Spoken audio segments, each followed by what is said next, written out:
Hi guys, this is Sneha. Welcome back to my channel. ये है मेरा 6 इयर्स का जर्नलिंग एक्सपीरियंस। इस वीडियो में हम बात करेंगे कि लास्ट 6 इयर्स से मैं जर्नलिंग कर रही हूँ, और अगर मैं आपको बोलूँ लास्ट 4 इयर्स से, तो मैं कंसिस्टेंटली जर्नल कर रही हूँ।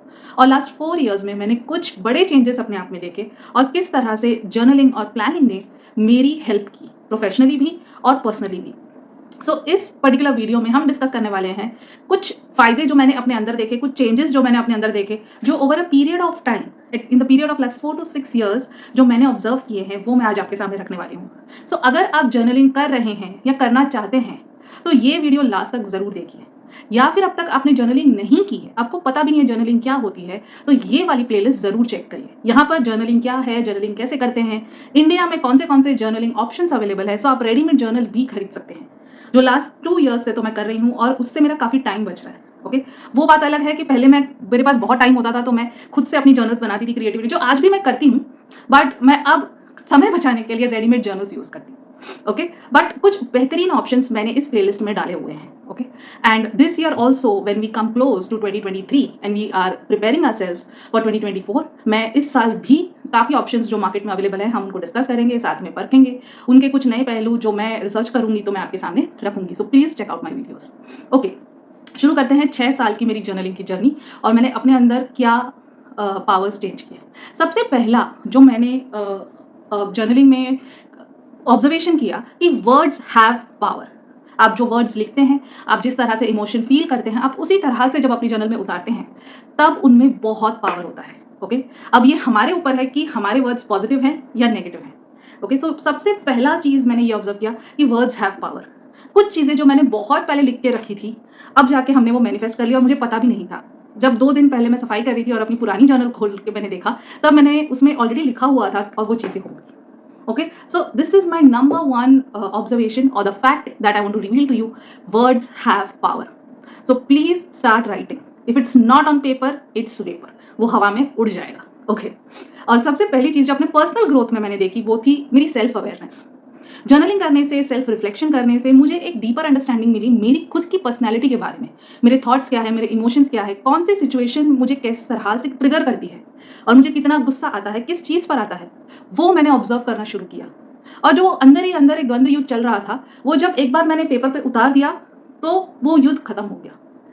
बहुत सारी चीज़ें मैं ऑब्जर्व करने लगी अपने आप के बारे में, अपने अंदर सेल्फ टॉक जो हम करते हैं उसके बारे में, या फिर मेरे मेरे थॉट्स मुझे किस तरह से शेप करते हैं उसके बारे में। दूसरी चीज़ जो मैंने ऑब्जर्व करी, वो थी मेरी पैटर्न्स। मेरी जो सेल्फ पैटर्न्स है, वो दोनों पॉजिटिव भी पैटर्न और नेगेटिव पैटर्न भी। पॉजिटिव पैटर्न मैंने अपने आप में ये ऑब्जर्व की कि किसी भी सिचुएशन, चाहे वो कितनी भी भयानक हो, चाहे वो भी कितनी भी डिस्ट्रक्टिव हो मेरे लिए, लेकिन मैं बहुत जल्दी बाउंस बैक करती थी, और आज भी शायद करती हूँ। वो चीज़ें मुझे शायद 1 घंटा इफ़ेक्ट करेगी या 2 घंटा इफ़ेक्ट करेगी, लेकिन मैं बाउंस बैक बहुत जल्दी करना सीख गई बिकॉज़ ऑफ जर्नलिंग। अब वो चीज़ें मुझे इम्पैक्ट नहीं करती है। ओके, एक बार मैंने उस चीज़ के बारे में क्लैरिटी ले ली, एक बार मैंने अपने आप को उस चीज़ के बारे में समझा दिया, तो वो सिचुएशन, वो लोग, वो चीज़ें मुझे इम्पैक्ट नहीं करते हैं। ओके, मैं बहुत टफ बन गई शायद। ओके, मैंने बाउंस बैक करना सीख लिया।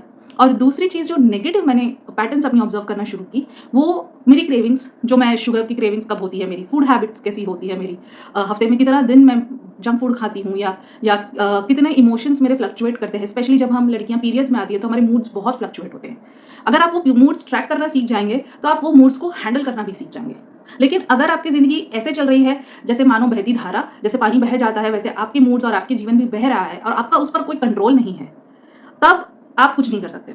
लेकिन जब आप अपने इमोशंस को होल्ड करना सीख जाओगे, कंट्रोल करना सीख जाओगे, ताकि जैसा आप चाहो वैसा आपके साथ हो, ना कि ज़िंदगी जैसा चाहे वैसा आपके साथ हो। Alright, if it makes sense. Okay, negative choices के बारे में भी मैंने इन्फॉर्म डिसीजन लेना शुरू कर दिया। जैसे पीएमएस में मुझे बहुत फूड क्रेविंग्स होती है, मुझे बहुत बाहर का खाने का मन करता है, तो मैं अपने आप को इतना हेल्दी फूड में डालना शुरू कर दिया है मैंने कि मुझे वो भूख ही नहीं लगती।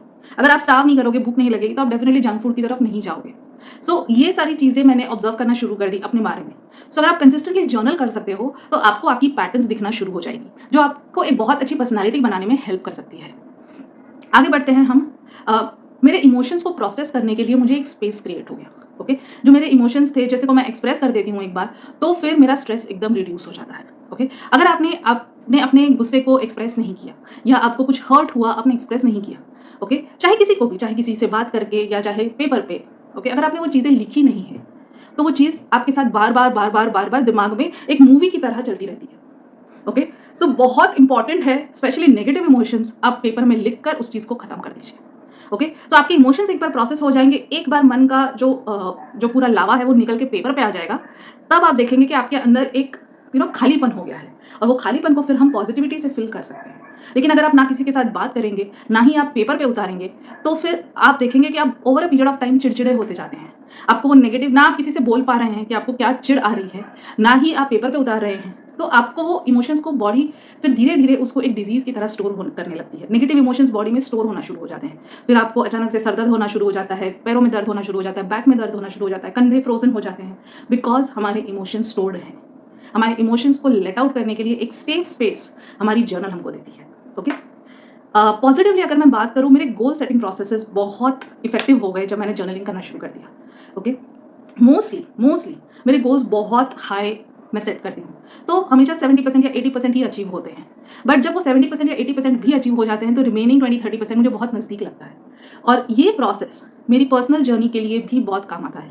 सो खाली हम प्रोफेशनल गोल्स नहीं देखते हैं, मैं अपने पर्सनल गोल्स भी रखती हूँ। जैसे मुझे अपने गुस्से पर काम करना है, ओके, जैसे मुझे अपने स्पिरिचुअलिटी पर काम करना है, मुझे अपने मेडिटेशंस को और फोकस बनाना है, ओके, मुझे एटलीस्ट हेल्दी फूड खाना है या सात्विक आहार लेना होता है, स्पेशली जब आप कोई स्पिरिचुअल प्रोसेस के बीच में हैं। ओके, अगर मेरी कोई मंत्र सिद्धि चल रही है, या फिर मैं कोई जाप कर रही हूँ, या फिर मैं साधना कर रही हूँ, तो उस पीरियड में जब मेरा मन एक जगह पर होना चाहिए और मुझे हेल्दी खाना खाना है, तो वो भी मेरे गोल सेटिंग में मैं ट्रैक करना और मैंने उसको देखना शुरू कर दिया है उस एंगल से।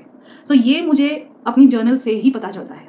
ओके, दूसरा है कि कोई भी सिचुएशन, कोई भी प्रॉब्लम अगर आपने पेपर पर उतारी है, आपने लिखा है उसके प्रोस क्या है, कॉन्स क्या है, और आपने एक माइंड मैप बनाया है उसका, ओके, तो आपको बहुत अच्छी क्लैरिटी मिलेगी।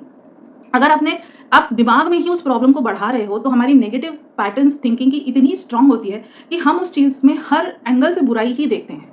ओके, लेकिन जब आप पेपर पे उतारना शुरू करते हो, तो आपको पॉजिटिव चीज़ें भी याद आना शुरू हो जाती है। सो अगर आप किसी भी प्रॉब्लम में फंसे हुए हैं, तो प्लीज़ उस प्रॉब्लम को पेपर पे उतारिए, उसके प्रोज एंड कॉन्स लिखिए, उसके हर वो पॉसिबल सॉल्यूशंस पे दिमाग लगाइए, और लिखिए कि ये भी पॉसिबिलिटी है, ये भी एक सॉल्यूशन हो सकता है, ये भी एक सॉल्यूशन हो सकता है। ऐसे कम से कम 10 सॉल्यूशंस आपको लिखने होंगे।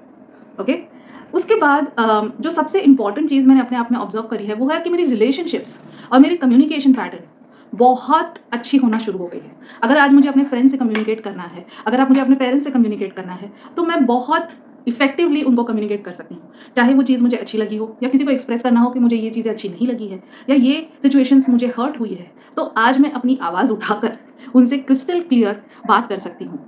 और बात करने के दौरान मैं अपने मूड और एंगर को भी कंट्रोल करती हूँ, बिकॉज मैंने पेपर पे अपनी नेगेटिव इमोशंस पहले ही उतार दिए।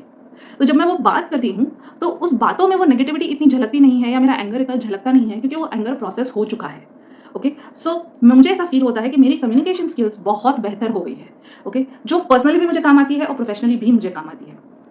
और सबसे इंपॉर्टेंट बात, बिकॉज ऑफ कम्युनिकेशन इफेक्टिव हो गया है, बेटर हो गया है, क्लियर हो गया है। ओके, मुझे ऐसा लगता है कि कॉन्फ्लिक्ट्स भी मेरी बहुत जल्दी रिजॉल्व हो जाती है। ओके, सो नॉर्मली मुझे कॉन्फ्लिक्ट्स होती नहीं है अब जाके। ओके, बिकॉज मैं अज्यूम करती हूँ कि अगर मुझे कोई चीज़ परेशान कर रही है, तो आप उसको प्रोसेस करो और कम्युनिकेट कर दो, और वो चीज़ वहीं खत्म कर दो, so that you have moved on from that situation.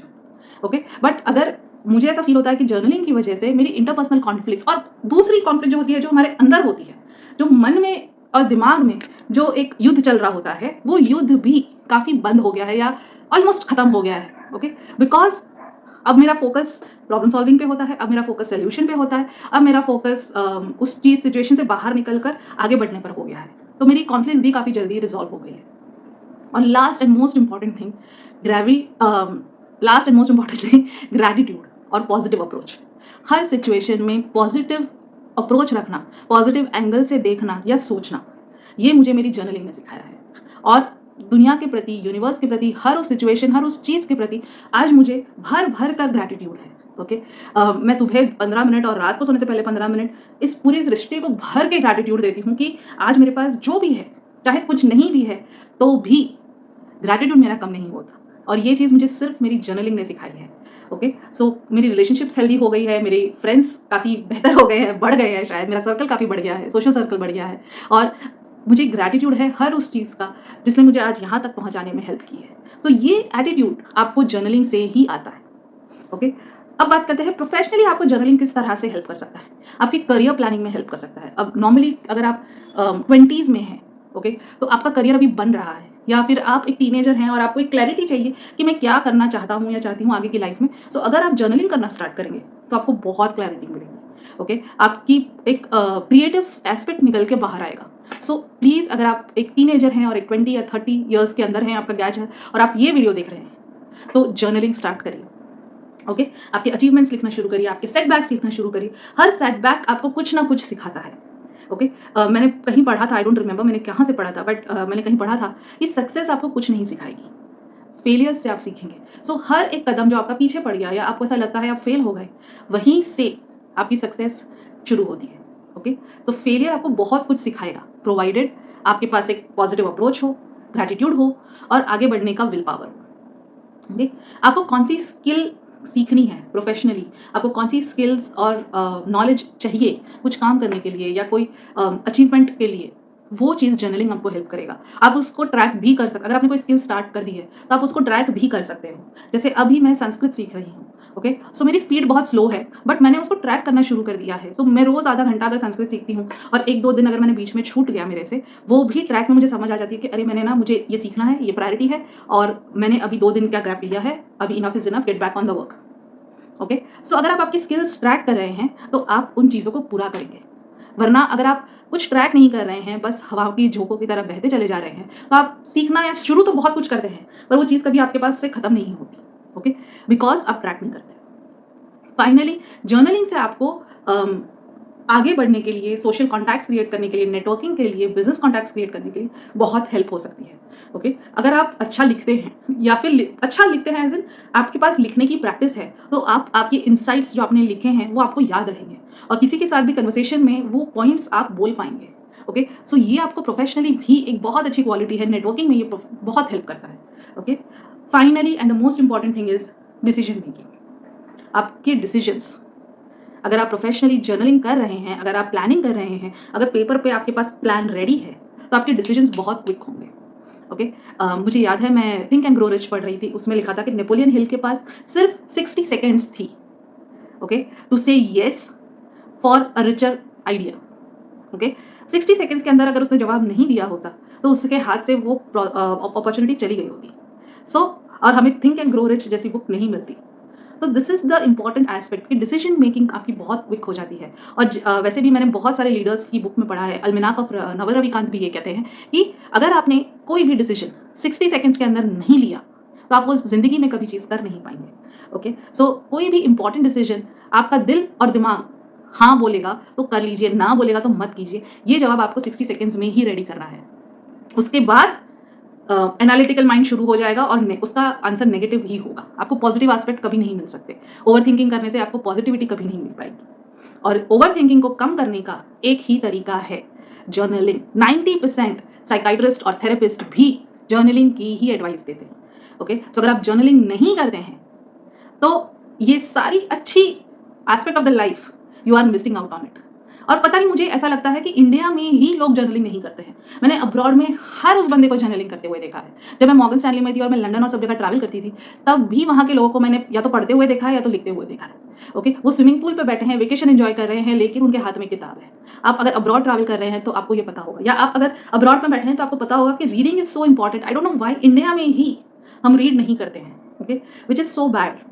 Alright, and finally आपका पूरा स्ट्रेस आप जर्नलिंग की वजह से रिड्यूस कर सकते हैं। 15 मिनट की journaling in the morning will help you to keep a tab on your day. आपका दिन आपके हाथ में है, ओके, और आपको पता है कि आपको क्या क्या चीज़ें करनी है। और 15 minute in the night will help you to end your day positively, will help you to create a life which is so much fulfilling and richer. Okay, so जिसकी वजह से आपका स्ट्रेस बहुत कम हो जाएगा लाइफ में और बहुत अच्छी नींद आएगी। मुझे याद है कि लास्ट 6 ईयर्स में मुझे टच वुड कभी भी नींद की इशू नहीं आई है कि स्ट्रेस हो गया है और इस वजह से नींद नहीं आ रही है या कुछ। मैं बच्चों की तरह सोती हूँ only because I have processed my emotions, I have processed my thoughts. Okay, और इसी वजह से मेरी प्रोडक्टिविटी काफ़ी इंक्रीज हो गई है और अब तो मैं जल्दी उठना भी शुरू करती हूँ। तो मेरे पास, मुझे ऐसा लगता है मेरे पास बहुत टाइम बचता है at the end of the day also. So I don't go to the sleep ad hoc कि मन किया चलो सो जाते हैं, ऐसे नहीं होता है। Okay, so this will help, और जिसकी वजह से आई फील जो बहुत इंपॉर्टेंट चीज़ मेरे दिमाग से में आई है अभी, कि मेरी क्रिएटिविटी भी बहुत अच्छी लेवल पर आ गई है। आइडियाज़ बहुत आते हैं, ओके? उन आइडियाज़ को मैं लिखती रहती हूँ और फिर उसमें से शायद 15 आइडियाज़ में से शायद मैं एक ही आइडिया पर काम करूँ, but I am very happy कि my brain can look out for 15 different ideas, okay? So this is also what I have observed is my idea generation has increased, okay? It has opened my mind for lot of new possibilities. अगर आप आज मेरे पास कोई आता है कि स्नेहा मुझे ये तकलीफ है, आई एम श्योर मैं उसको एटलीस्ट 3 to 4 आइडियाज़ या सॉल्यूशंस दे सकती हूँ, ओके? सो चाहे आपकी प्रॉब्लम कुछ भी हो। सो ये चीज़ भी मैंने ऑब्जर्व की है अपने आप में कि लास्ट 6 ईयर्स में मैंने क्रिएटिविटी बहुत इम्प्रूव की है। मेरा क्रिएटिव एक्सप्रेशन बहुत इंप्रूव हो गया है। मैं स्कूल में पोएट्री लिखा करती थी and I think I am back on the track, okay? मैंने कुछ खास मौक़ों पर भी पोएट्री लिखना शुरू किया है। सो मुझे लगता है मेरी क्रिएटिविटी काफ़ी इंप्रूव हो रही है, ओके? जो मैं बहुत पहले चीज़ें किया करती थी वो आज मैं वापस स्टार्ट कर दी हूँ। मैं कलरिंग से भी काफ़ी अपने आप को एक्सप्रेस करना स्टार्ट कर दी हूँ। मैं पोएट्री बहुत अच्छी करना शुरू कर दिया मैंने, ओके? सो ये क्रिएटिव एस्पेक्ट्स आपकी लाइफ़ के बहुत इंप्रूव हो सकते हैं, ओके? और दूसरी चीज़ जो मैंने देखी है कि आज हर इंसान को ऐसा लगता है कि शायद उसने लाइफ में कभी कुछ अचीव नहीं किया है, ओके? क्योंकि उसने कभी अपनी अचीवमेंट्स ट्रैक ही नहीं किए, ओके? और अचीवमेंट्स आपकी मटेरियल सक्सेस से बहुत परे हो जाती है, ओके? मटेरियल सक्सेस है नहीं है फ़र्क नहीं पड़ता है, बट कभी-कभी जब हमारा वक्त बुरा चलता है तो उठकर अपने काम पर वापस आना भी बहुत बड़ी अचीवमेंट है, ओके? जब कोई इंसान डिप्रेशन से गुजर रहा है, उसका मूड ठीक नहीं है, उसको कुछ भी नहीं करना का मन है, लेकिन अगर उसने उठकर 1 पेज लिखा या 2 पेज लिखे, वो भी बहुत बड़ा अचीवमेंट है, ओके? सो अगर आप अपनी अचीवमेंट्स ट्रैक कर सकते हैं, तो आपको पता चलेगा कि आपने भी लाइफ में बहुत झंडे गाड़े हैं, ओके? ऐसे नहीं है कि आप कोई भी ऐरे-गैरे नत्थू खैरे हो, ओके? आपने लाइफ में कुछ नहीं किया है, क्योंकि जब आप आपकी जर्नल देखोगे तब आपको समझ में आएगा कि अरे मैंने ये भी कर लिया था, मैं ये सिचुएशन में से भी बाहर आ गई, मैं ये सिचुएशन से भी बाहर आ गई। सो आपका सेल्फ इमेज बहुत इंप्रूव हो जाता है, आपका कॉन्फिडेंस बहुत इंप्रूव हो जाता है, आपका सेल्फ वर्थ बहुत इंप्रूव हो जाता है, okay? So please start recording your life. It is your life book, it is your journal, it is your life book. It is not something that मतलब इस बुक से इम्पॉर्टेंट, इस journal से important और कोई बुक आपके लिए हो नहीं सकती है, क्योंकि ये आपकी ज़िंदगी की किताब है, ओके? आपकी अकाउंटेबिलिटी बढ़ जाती है, आपकी कमिटमेंट्स की तरफ आपकी रिस्पॉन्सिबिलिटी बढ़ जाती है, ओके? और इन शॉर्ट अगर मैं आपको बोलूँ जो इन सारी चीज़ों का समरी है वो ये है कि जर्नलिंग की वजह से लाइफ का एक पॉजिटिव अप्रोच, नए दिन की नई एनर्जी, ओके? और सेल्फ कॉन्फिडेंस, सेल्फ वर्थ आपकी बहुत इंप्रूव हो जाएगी अगर आपने जर्नलिंग स्टार्ट कर दिया है। It really does not matter आपकी हैंडराइटिंग कैसी है, it really does not matter आपने आधा पेज ही लिखा या 1 पेज लिखा या 4 लाइन लिखी। It really does not matter आप कौन सी बुक में लिख रहे हो, ओके? अगर आप जर्नलिंग कर रहे हो, एक बुक और एक पेन की ज़रूरत है। प्लीज़ फ़ोन में, लैपटॉप पे, टैबलेट पे जर्नलिंग मत करिए, okay? Go old school, take a pen, take a paper and start writing. That's journaling, okay? So I hope ये इतनी बड़ी वीडियो आपको हेल्प करे एक पॉजिटिविटी की तरफ, एक जर्नलिंग हैबिट स्टार्ट करने की तरफ। और लाइफ में बहुत कुछ है, ये आपको आपकी जर्नलिंग सिखाएगी, बिकॉज़ आपने आपकी लाइफ रिकॉर्ड की है। जब आप आपकी ज़िंदगी एक मूवी की तरह देखते हैं, तब आपको समझ में आएगा कि ये मूवी कितनी अच्छी है। Alright? So on that note, please look at the different videos also that I have created, okay? ये वीडियो यहाँ पर एंड मत करिएगा, इसके बाद मैंने एक प्लेलिस्ट बनाई है जो मैंने अपनी जर्नल्स रिकॉर्ड की है, तो शायद आपको क्रिएटिविटी मिल जाए, शायद आपको एक आइडिया मिल जाए और आपको भी जर्नलिंग का मेरी तरह भूत सवार हो जाए, okay? So take care, bye bye, have fun, okay? And don't forget आपको ये प्लेलिस्ट ज़रूर देखनी है। Alright, bye.